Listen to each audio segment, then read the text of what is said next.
Hello everyone, welcome back again to Foxtecc, and in today's video we're gonna dive into the topic of how you can check if your iPhone is renewed or refurbished. It is a common concern for many iPhone users, whether you're buying a used secondhand phone or just curious about the history of your device. Let's get started with the steps. So at first, you need to grab your iPhone and go to the Settings app. From there, tap on the General section and then go to the About. This section contains all the essential information about your device.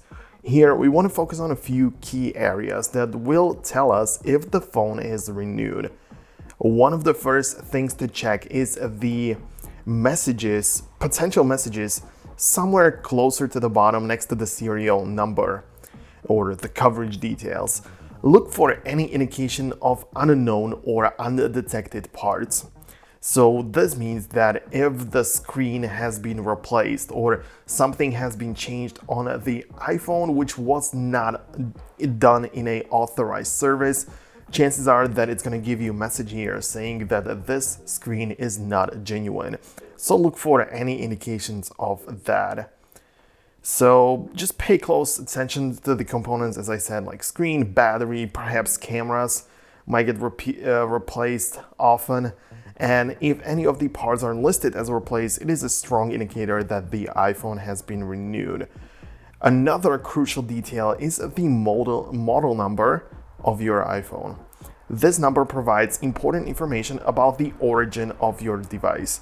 So if the model number starts with an F, this means that iPhone is refurbished or renewed by Apple or by a carrier. I mean, it's still fine because it's done officially, but you at least know that it's been renewed. So Apple and carriers often refurbish phones to high standards, so this is not necessarily a bad thing, as I said. On the other hand, if the model number starts with an M, you can be assured that the iPhone is new from Apple or authorized reseller. This means that it hasn't been previously used or refurbished. So by checking these details, you at least know about what's going on and about the history of your device. So thank you very much for watching this video on Foxtecc. If you found it helpful, make sure to leave a thumbs up, subscribe below, and I'll see you in the future.